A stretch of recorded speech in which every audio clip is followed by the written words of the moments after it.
Hello everyone, welcome back to McSolaar TV. Hope you're having a great day. Today we answer another one of your questions. One of you guys, members of the channel, asked me a question about automations after I reviewed this mix. In the previous feedback, I told him like, look, you need to automate more for this mix to work. He sent me another version and we still weren't there. And he told me like, hey, I automated this thing here and this thing here and my automation are 1 dB. Is that too much? Is that too little? So in this video, we're gonna try to answer this question. How much automation do I need? Where and what do I need to automate? Let's try to give a general answer to this.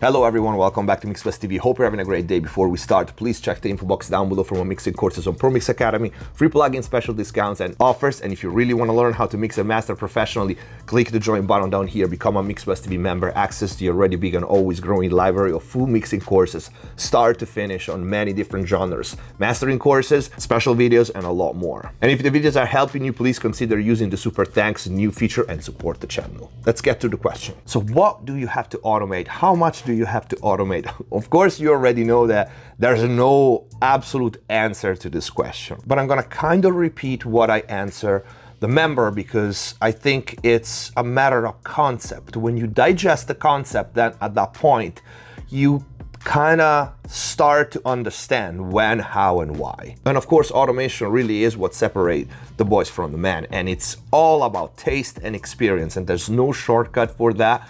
Like I said many times, I can teach you a technique, I can't teach you taste. And automation is basically how every engineer interprets the music and the mix. With that said, let's start with this. You need to keep in mind the purpose of automation. The purpose of automation is to create, to make the listener feel emotions. Yes, that's the song and the arrangement and the lyrics and everything, but that's not your job. Your job is mixing the song, and you can and should make the listener feel emotion with what you do, with your mix and those automation moves. This is the general idea behind automation.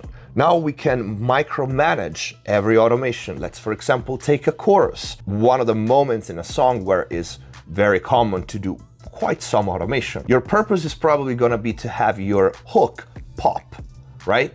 To give impact, to sound bigger, louder, wider, and whatever that is, more impactful, and to make the listener feel something when this hook comes, okay? And so you understand that there's one basic concept that you have to keep in mind. Something has to change.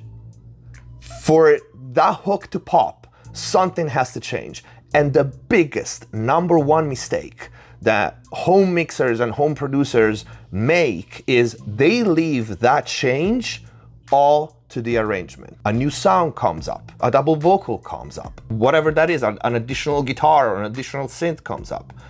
That's the producer job. If you don't do anything there, mixing wise, you're not doing anything as a mix engineer. That's why static mixes are a joke, because an assistant can do a static mix. The job of a mix engineer is to go beyond that, okay? So keep that in mind. Stuff has to change. So the next question is, David, what do I automate?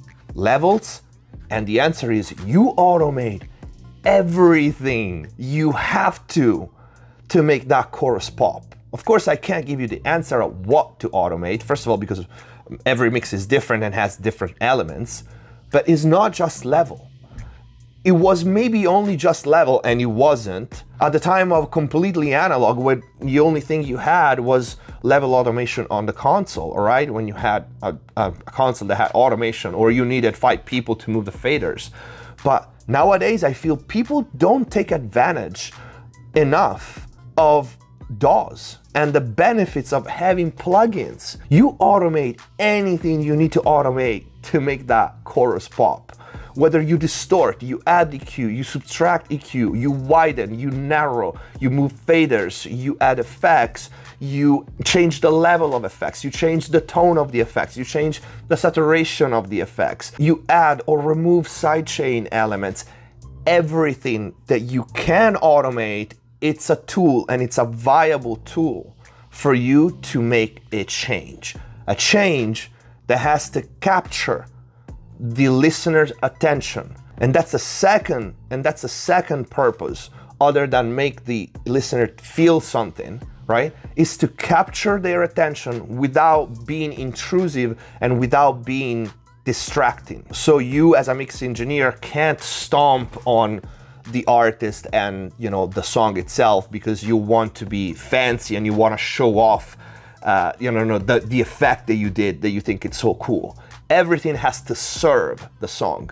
But the second purpose of automation is keeping the listener wanting to hear the song, possibly till the end. And automations, sometimes they can be obvious, right? I think of a rock mix, they are usually more obvious, but sometimes they can be subtle. The listener, and we said it when talking about plugins versus hardware, analog versus digital, they don't know, right, if you automated something, but they feel something different. You remember, the human brain only pays attention to like 3 things in a mix.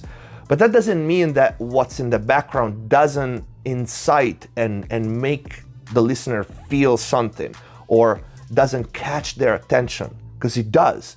That's exactly why you do automation. Sometimes it's subtle. Sometimes you just, maybe you kept the low end a little thinner in the verses and then let it go and make it full band in the hook. The listener will never understand that you did that you had like maybe a cut of 40 hertz in the verses and then you let that filter go in the hook. He will just feel, oh my God, the hook is more powerful. And he will not even think that way. He will just go, oh wow, that's cool. Or it will start dancing. That's the purpose of automations. It's not like for the listener to understand what the heck did you do in the mix. This is never gonna happen and it's not the purpose, right? Add 2 more background vocals that in the second chorus that weren't in the previous one. So it sounds bigger and it keeps the listener wanting to either sing along or to dance. So the answer is do something, move the things that you have to move until you feel engaged with the song, hopefully until the end. Now here's the other third question. How much? How much is the problem? I mean, the previous one too, because it requires experience and taste and all that.